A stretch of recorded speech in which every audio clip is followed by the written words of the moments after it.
Well, that was a beatdown. That was a beatdown, right? And it happens quite often in elimination games, where a team is fighting, and their gas tank is running low, and you can only withstand so many haymakers. And that the wheels came off quick last night, right? There's not a whole lot to talk about as far as in-game stuff. All the adjustments had been made, and the Lakers came out with just a very decisive game plan. Let's get to the line early, and let's test Andrew Wiggins' ribs early. You saw LeBron post up more than we had in the whole series in that first quarter. And those of you that were talking about, oh, I want the Lakers at 100%. Oh, you still do? You still do, right? It's different. It's very PC and honorable to say, oh, I want my opponent at 100%. And a lot of the time you'll hear that even in pro sports because that's what you say. You always, it's posturing, right? But it's very easy to say when you're a weekend warrior, right? And you and your boys go and hoop, and you're like, no, I want my guys at 100. Like I want to beat them fair and square, right? When you get to the pro level and there's this much money on the line with these organizations and all this in these contracts, right? No, you want every competitive edge you can get. And you saw the Lakers right away, like, oh, Wiggins is chipped up. Let's go at him. Let's go at him, right? That's just the way it works, as they should have. And headed into this game 6, I thought perhaps you saw the last video, like, hey, momentum has swung. I felt that way. And then it comes out, Wiggins is chipped up and AD's all right. LeBron's all right. And they came out and just punched the Warriors right in the mouth. Now, today's sponsor, Sorare NBA, the online trading card game, fantasy basketball. You can win gift cards, playoff tickets, jerseys. I want to thank all of you that have joined my league, Athletic Alchemy. The link's in the description. Now, the season's winding down, but you can still get in on this and kind of get your feet wet for next season, where if I can continue to grow the league, then I'll have the opportunity to hand out some prizes to y'all. Shout out Mr. Scoot and YL Bruce Lee are in a battle here for this week. Just 1 point separating them. Scoot, how do you have Caleb Martin in there and you're in first place? But you see they've got each 1 sixer left to play in this game 7. Maxey and Embiid, you have to give the edge to Embiid, but maybe Maxey has like a 5 3-point night in Boston, and we'll see what happens there. But again, Sorare NBA, the link's in the description. We went to the Steph well one too many times, and if you want to, there's all these little butterfly effects along the way in this war of attrition, and you can really circle the Sacramento game 6 and 7, right? You in getting to that, having to go to that game 7 and asking Steph to 50 ball them, and then what was it, 48 hours have to play the game 1? That's one big sequence there that you could circle. But my point is ultimately that I think Steph didn't have it in his legs in this game, and I think he knew it right away. And that's why, in part, the ball kept finding Klay Thompson. The ball kept finding Klay. And hey, I went and looked at the tape this morning, the breakdown's out. Most of those were good shots. He took a couple difficult mid-rangers, but for the most part, they're shots that you'd want him to take. And so that's tough, man. And this, it's almost easier this way. Like, let me spin it to you this way. Is this not a blessing in disguise to go out in such ugly fashion, right? And I know there's always the ifs, could'ves, would'ves, should'ves, and all that, and this series could have gone differently. But ultimately, the Lakers were the better team. As I said coming into this, it was their depth. Right? It was their depth, their size, stylistically. It was always going to be a tough matchup, regardless of the refereeing and the rotations and mistakes. This Lakers team was better, and it played out that way. Now, why I say that this could be a blessing in disguise is because, taking a beat down like that now, it requires more self-reflection, right? And it may be a humbling and an acknowledgement from the organization, like, hey, there needs to be some big changes headed into next season. And I think we all anticipate that, right? But yeah, the roster construction has been broken all season long. Boy, did we miss Otto Porter, Bjelica. The stretch big position is such a key part of combining with Looney and Draymond, right? And they didn't address that. And you can take it back to the James Wiseman situation, and it's been such a hot button topic all season long. I'm not here to shit on the kid. I wish him well in Detroit. In my eyes, he was never going to be ready in time. But the problem is the Warriors didn't recognize that in time. They held out hope too long. And then there was this, last second GP2 deal who, hey, I'm happy to have him back. And hell, where would the playoffs have been without him? What if we had held on to Wiseman and tried to play him in the Sacramento series and this LA series, as opposed to how GP2 contributed despite, being sick and all that?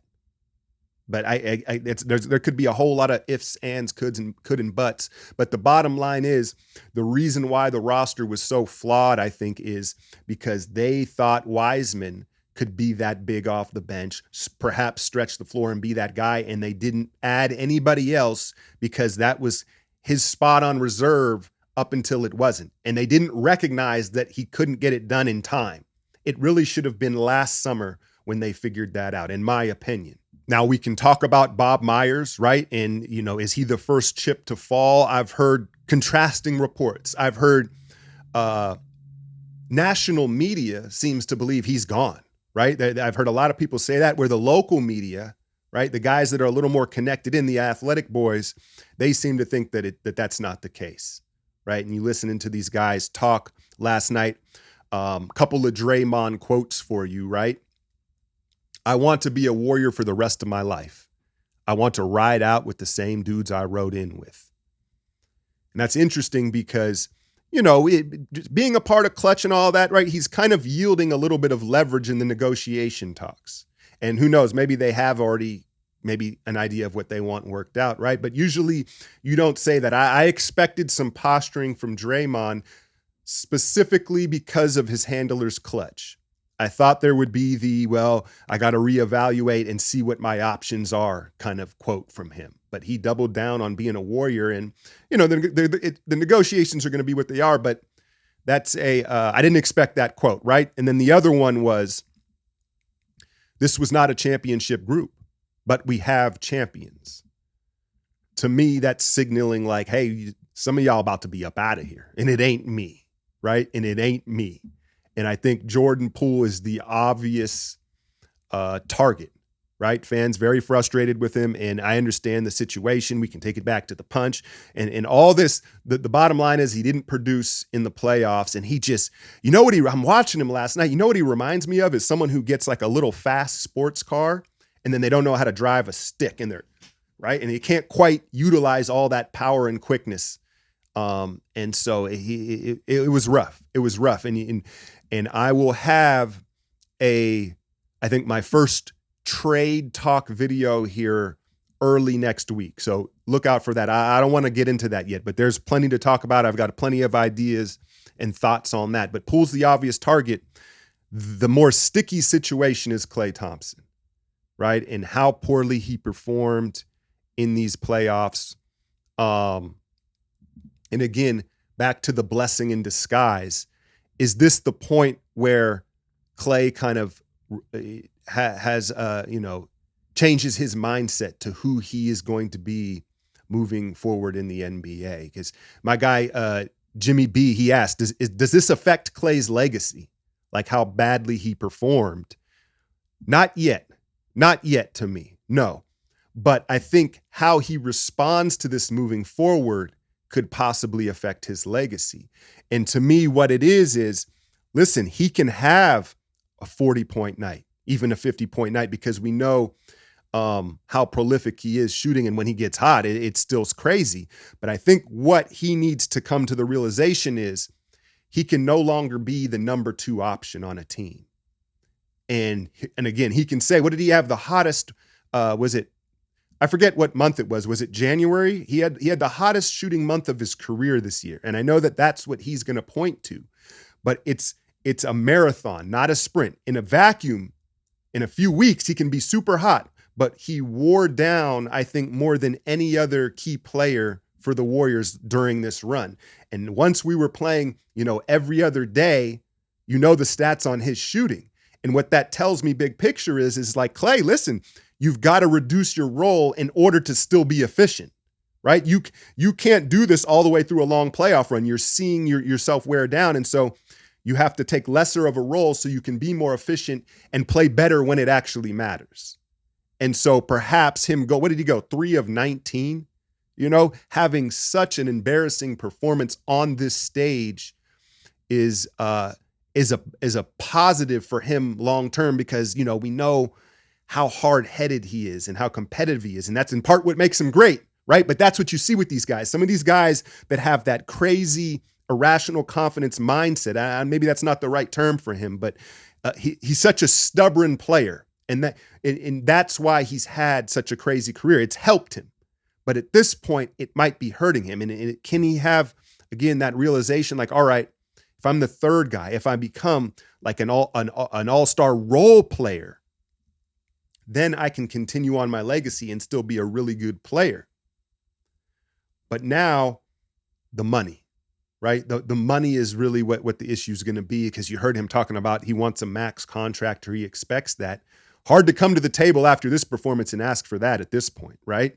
And maybe, Draymond saying he wants to be a Warrior the rest of his life, in a way, to me, I take as, hey, I'm going to take a discount to be here. Klay, now it's your turn, right?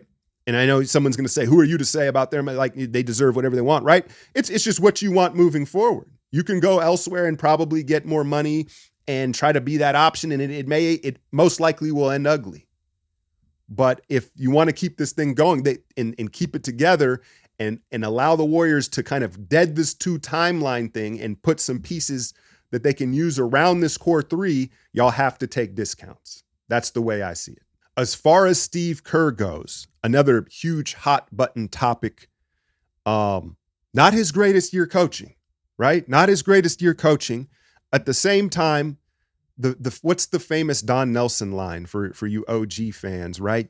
You can't make chicken salad out of chicken shit. And so, he was handed this impossible situation where you want to develop these guys, but he's tied to the hip with the core 3.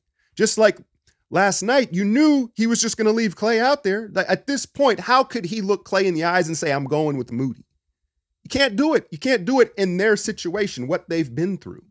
But I think that's the question moving forward, because I've heard a lot of people say, hey, they got to get off Kerr, right? They got to move on. Kerr's going to be here as long as Kerr is here, in my opinion.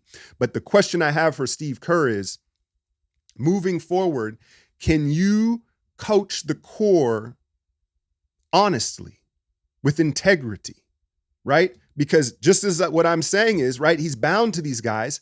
If moving forward, this is part of this learning process and how rough this season was. And again, maybe why it was good that they got beat so badly ultimately is like, hey, everybody's going to have to whether it's money, egos, or minutes.